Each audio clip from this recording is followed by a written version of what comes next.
our seats.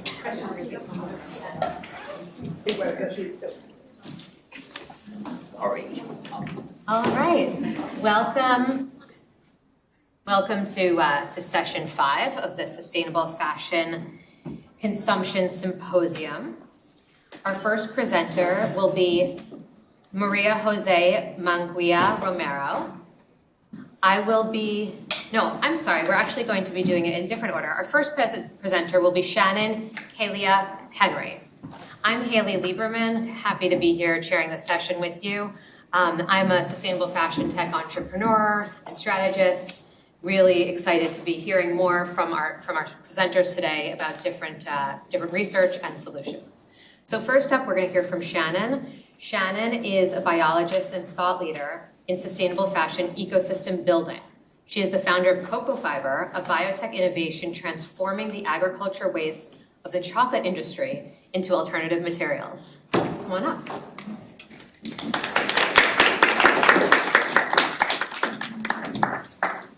Here is this.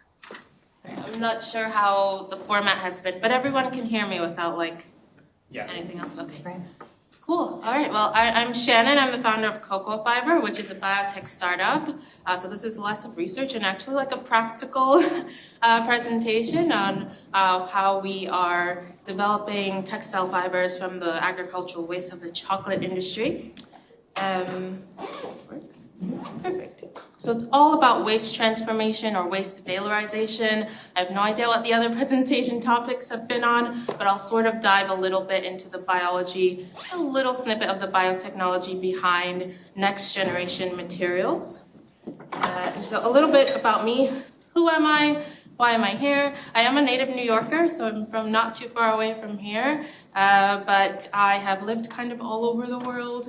I'm a biologist. I did my master's degree in Paris, and after that I moved to India for a couple months, and that's where I worked in the textile industry, so I got to see that the impact of the fashion industry firsthand, especially textile production and the pollution it causes. And after India, I moved to a town called Kaylia, Italy, which is a major textile producer as well, mostly for cashmere and wool fabrics. And so that's where my expertise comes from. A couple years ago, I inherited my grandfather's cocoa farm and just was able to sort of connect the dots and say, hey, I have this supply chain in textiles, a background in science, and now all of this agricultural waste. Why don't I do something with that? And so that's how Cocoa Fiber was founded. I'm now incubated at New Lab, which is in Brooklyn. Maybe many of you know of it, maybe not. Yeah. It's a really great startup lab, so they're going to help us scale, which is exciting.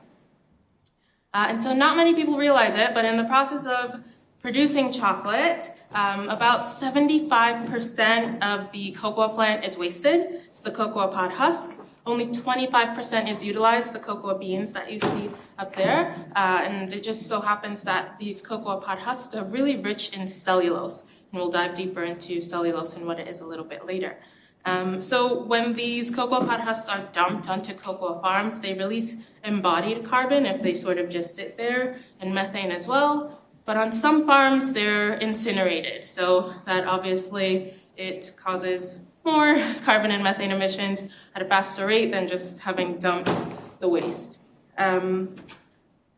That's sort of the environmental side. There's also a social impact element where cocoa farmers globally rely on about $1 per day for revenue. Then they also have to spend money on fertilizer. So what Cocoa Fiber does is help to add an additional revenue stream for farmers, but we also give back the waste of our process as an organic fertilizer that penetrates the topsoil a bit faster than the imported fertilizers. And so many of you probably heard this all day long, and you know this in general, but the textile industry is made up of 67% polyester, which is insane, derived from non-renewable crude oil. And this almost never breaks down. It doesn't break down in our lifetime or in the next 500 years. And so we need bio-based alternatives that can sort of be dropped into the market. A few months ago, I had the opportunity to speak at the UN in Geneva with the UN Convention to Combat Deforestation and really proposing cocoa fiber as an alternative to cellulose that's derived from wood chips. Obviously, you chop down trees, You create a cellulose pulp that can be used for materials, but now the EU in particular is becoming far more conscious of where we source our cellulose. And so that's a gap that cocoa fiber is helping to fill. And as you can see there, only 25% of all textile fibers are plant-based, and so we're really hoping to come in and help to fill that gap. So cocoa fiber would be the world's first man-made cellulose fiber from the cocoa pod husks, adding that additional revenue stream for farmers and diverting waste from landfill. So what is cellulose? Pretty basic, but if anyone wants to just what is cellulose? Tell us. Okay, so it's the most abundant biopolymer on Earth. Everything you see that's green, that's a plant. It's a structural component of a plant wall. And so we've obviously figured out in the biochemistry worlds that we could take this structural component and transform it into materials. As you can see in the structure, there's lots of hydroxyl groups, which means that we can modify this biopolymer. It's very modifiable. That's why it's great for the textile industry, because we want to create all those textures that the fashion industry and interiors industry likes. So what is a man-made cellulose fiber? It's extracting that cellulose, creating a pulp from it, and then spinning it into fiber. And in this case, it's from things like novel resources like the cocoa pod husk and not wood chips. And there's a relationship between man-made cellulose fibers and land. I spoke a little bit about the link to deforestation, but what's important to note is that with the new European Union deforestation regulations, if companies do not adhere to new EUDR policies, they will actually be penalized 4% of their annual returns. So this just shows the urgency for bringing new cellulose-based products to market, because there is a financial penalty for using cellulose linked to deforestation. In general, cocoa fiber is not just creating textile fibers, but an entire circular economy for the chocolate industry. So we can still make chocolate bars. We can extract cocoa oil for the cosmetics industry. We extract cellulose for fibers, the beans, again, still used for chocolate, and the fertilizer that I talked about. So it's a nice circular economy approach. And then one cool thing that we're working on is the problem with cellulose fibers is that they're not as strong as polyester fibers. So we're really working in the mechanical aspects of things to make sure the fibers can compete with polyester, and also to develop a natural fiber stretch. This is something that we call a core yarn spinning technique, where we can essentially have a core cocoa fiber, wrap other fibers around that, and create a natural stretch. And that's probably our biggest, our unique selling proposition, is creating a natural stretch. That's something that you don't see yet in the market. This is how cocoa fiber compares. Our process emits 40% less carbon emissions than polyester. That's probably the biggest point here, and we never use a virgin resource. It's always from waste. Of course, you have competitors. You've heard of orange fiber, Pinatex from pineapple, from banana. But what makes us stand out is that we're really coming into the market to replace polyester. We're not creating a knitwear fiber or something that's like silk. It's coming in to replace polyester, and that's what needs replacing anyway. I'm not going to talk too much about this because I don't think I have that much time. You're okay. I'm okay? Okay, good. About 7-10 more minutes. Yeah, and so I think symposiums like this show that there is a demand we're all conscious consumers, so there's a rising conscious consumer. The circular economy market is valued at about $4.5 trillion. Our business model is that we're currently offering fibers on the market, that brands could take those fibers, it's cocoa fiber, mix it with cotton, mix it with wool, mix it with what they like. Eventually we'll offer end-use woven textiles of pure cocoa fiber. This is just the global market for fibers in general, bio-based fibers, at about $100 billion. But what's really interesting is that the chocolate industry is growing. So expected to be valued at about $172.9 billion by 2030, which means we have a lot of waste. We have a lot of feedstock, and we need that, just this data point to be able to convince brands that this is a scalable startup. And the coolest part about this is I told you this all started on my grandpa's farm. So we're building something like an I don't like to call it tourism, but we're transforming the farm into an experience. We're performing this process on the land. It's named after my grandfather, whose last name was Frederick. But also letting guests come in and experience this tiny island in the rainforest that it offers. So it's a good way to preserve heritage as well. So just so you can see those different, it's just very multidisciplinary in general. Environmentally, socially, culturally, we're hitting all those points. And it means a lot to me. Yeah, so I think that's all I had. Any questions?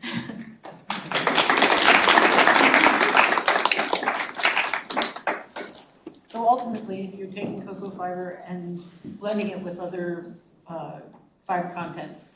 Because it's cellulosic, is it easier to recycle as a single type of fiber?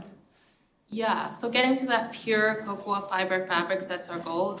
Very easy to recycle. Our biodegradability, it's like 8 months as opposed to 500 years, right? But when we combine with other natural fibers, there isn't really a need to recycle, as in take those fibers apart, because biodegradability is so much better than with synthetic fibers. So what would you say the main difference is between cocoa fiber and cotton? Oh, well, huge difference is water. Okay. So cacao grows in like rainforests, very humid environments. There's no irrigation. So yeah, it uses way less water than cotton. But it needs to be in a rainforest or very humid climate. Okay. Hi, maybe a technical question. So the yarn that you produce, is it like short staple fibers, or do you actually make like a viscose and then you spin into filaments? So they are filament fibers, and then we spin filaments into longer staple fibers. Filaments are shorter and staples are longer. So we spin filaments into longer fibers. And then the other part of your question was Whether you create like a solution like a viscose or something. like a lyocell process, because it's more integrated than the viscose process. We can easily, any solvent that's used is easily recuperated. So then you do that. We don't do that, no. We use a partner who already has the technology, because there's no need to create the technology again. Okay, yeah, maybe not you directly, but I guess the company that you work. Yeah, we use a more integrated lyocell process and not a viscose process. The end product, the yarn, is made through lyocell? A lyocell process. Can you talk about any cost differences in terms of what you're offering vis-a-vis what companies already use or other competitors? Yeah, what's great for us is now we're taking a waste problem off of farmers' hands, so we don't have to pay for the waste, not yet. And so the waste itself is it's free. We're giving fertilizer back as sort of a quid pro quo, and that's how we're able to reduce costs. And going into the market at a higher price point of about 150 euro per meter, so it's great for entering the luxury market. But we hope our target is about 48 euro per meter once we scale. Is there a cost parity there? A cost parity. So we're comparing to the producers in Biella, Italy, who produce wool and cashmere, because we're using the same supply chain. Hi, Shannon. Hi. It's good to see you again. Question about who your early partners are. So you're creating this fabric and the material. Who are those people you were working with at the beginning? Is it small local designers? Just curious to know who's been supportive. Yeah, this is interesting because it's not in fashion at all. I think I can talk about it. I'm looking at who's here. Okay, but we're piloting something cool with Mercedes-Benz for automotive interiors. So that's what we're working on. I had the opportunity to I am a Mercedes-Benz fellow with there's a program, and I'm just been able to build relationship there where we'll pilot an automotive interior fabric, which is really exciting. Yes.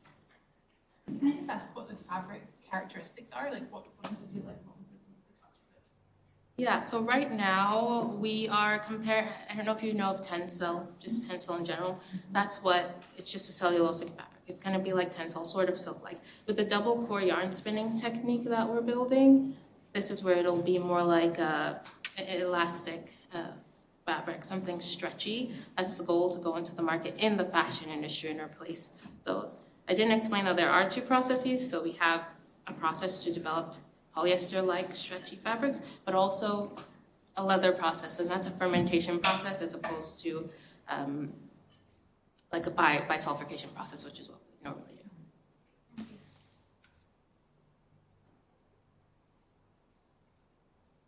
Yeah. How close is it to what natural fiber welding is doing? Natural fiber welding, I mean, they've created an entire technology. They have, I also saw that they're not operating anymore. Yeah, I'm curious. Yeah, so we are not selling the technology, like the waste transformation technology. We're selling our final fabric. So it's mostly our supply chain. Our extraction process is unique, but the rest of it is we're using tech that already exists. So it's very similar to a natural fiber welding process, but also like a spinova process for just spinning bio-based yarns in general. So there's no binder or additive to it? No, not yet.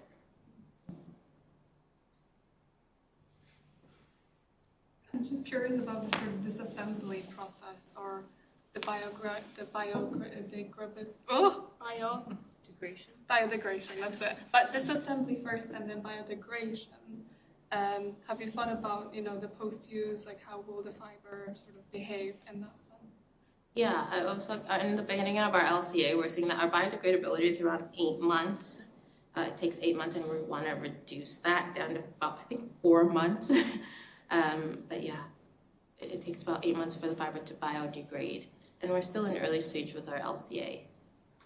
Can I just ask another question on that sort of 8 months? Would that then affect the durability of the garment in any way? Well, this is a fabric without any processing. So we even create paper, for example. This is our fiber with no coatings, like you said, biodegrading raw in a field in about 8 months. But once this is given to a fashion brand at the raw fiber, they're going to add their coatings. We don't do any dyeing even in our process. So all of that, it changes once it gets into the hands of a brand. Is there conversation around how will that be used? Yeah, of course, and it's going to be similar to what exists in the market, like orange fiber and Tencel and cellulosics that already exist. So there's a benchmark or a framework for cellulosic fibers that we can compare to. Mm-hmm. Yeah, we are working. We're starting to work on a coating that's also based from our waste, which is initial research. There's a lab in North Carolina where they develop like hydrogels and things, and so we could potentially also develop coatings from the byproducts of our process and use natural coatings once we get to the end use textile development part of our process, which would be nice. Yeah. What's the yield like? From how many pods do you need in order a fiber? Do you need in order to create, say, a yard's worth of fiber? Yeah, right now it's kilo to meters is our what we use. So we can produce about 10 meters of yarn from about 5 kilos of cocoa pod husks. Okay. Yeah.